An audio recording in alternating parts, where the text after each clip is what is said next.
Bonjour à tous et à toutes. Aujourd'hui, nous allons nous intéresser à l'année 1415, année qui marque le début des grandes extensions en Afrique du Nord, et la prise de Ceuta par le Portugal avec à sa tête Juan Ier et accompagné de ses trois fils pour un but politique, économique et militaire, et également par la volonté des chrétiens de poursuivre la Reconquista.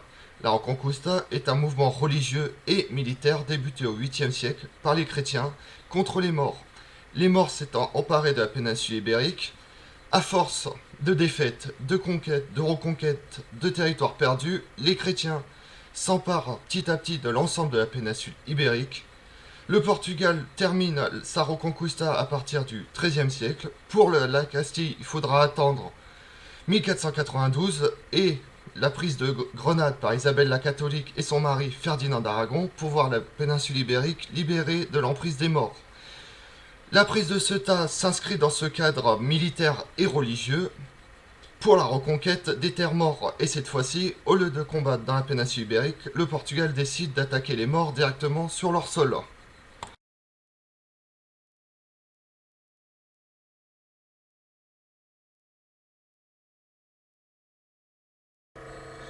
Stratégique, la position géographique de Ceuta permet de contrôler l'entrée et la sortie des navires de l'Atlantique vers la Méditerranée, et inversement, par le détroit de Gibraltar, de sorte que la côte de l'Algarve cesse d'être attaquée. Religieux, il y avait un désir d'élargir la foi chrétienne. Social, la noblesse recherche de nouvelles terres, des honneurs, et la bourgeoisie cherche de nouveaux produits et des nouveaux marchés économiques. Économique, le Portugal souffre du manque de divers produits tels que le blé, l'or, l'argent et les épices. La conquête de Ceuta peut apporter aux Portugais le contrôle du royaume sur une ville dans laquelle les produits orientaux de l'Inde arrivent par les routes caravanières, qui apportent de l'or, des épices, etc., tout en profitant de la terre fertile pour développer la production céréalière.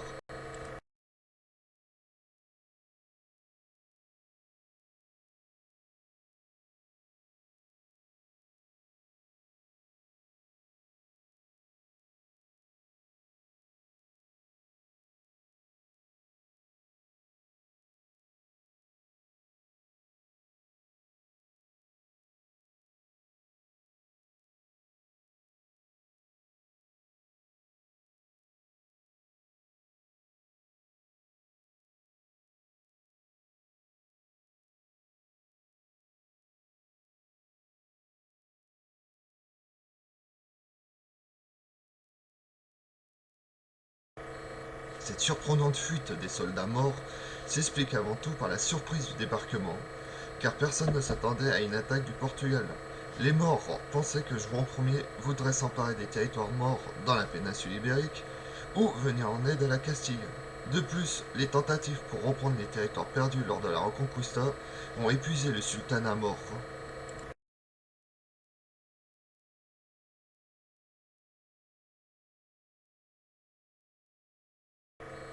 Cette première conquête fournit un grand butin, parce que le commerce de Ceuta est florissant. Elle est la première possession portugaise en Afrique du Nord et devient le point de départ de l'exploration du continent africain.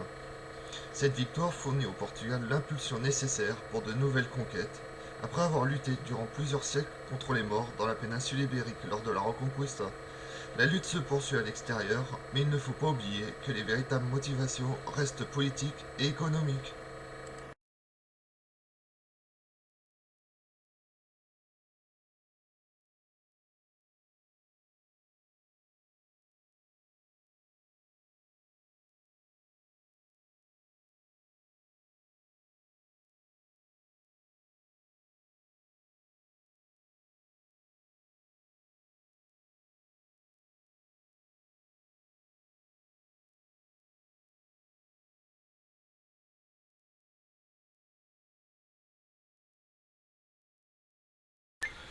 Comme on l'a vu, la prise de Ceuta a été rapide et efficace, le Portugal ayant pris par surprise totalement les Maures, qu'ils ont été incapables de réagir par la brièveté et l'attaque soudaine des troupes portugaises, mais également par l'affaiblissement du sultanat marocain du fait des crises internes et du manque de financement dû à une politique de reconquête de l'ensemble de la péninsule ibérique et de l'aide apportée à l'émirat de Cordoue. Mais cela n'empêche pas que le Portugal, à partir de Ceuta, commence sa grande politique d'extension qui amènera, à partir du XVIe siècle, le Portugal à contrôler un immense empire maritime et planétaire. Merci à tous d'avoir regardé cette vidéo. Si cela vous a plu, je vous invite à aller voir les autres et ma chaîne YouTube Tout sur l'histoire avec Damien. Pensez à liker, commenter et partager. Merci à ceux qui le feront. À la prochaine fois. Et pendant ce temps-là, dans le monde, une éclipse totale visible depuis Moscou, la Suisse et la France, dont les personnes y voient un très mauvais présage.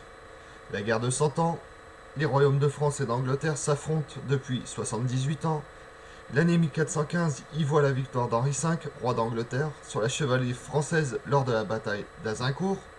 Et enfin, la fin du grand schisme d'Occident avec la déposition de deux papes, Jean XXIII et Grégoire XII, et l'élection d'un seul et unique pape, Martin V, réunifiant toute la chrétienté.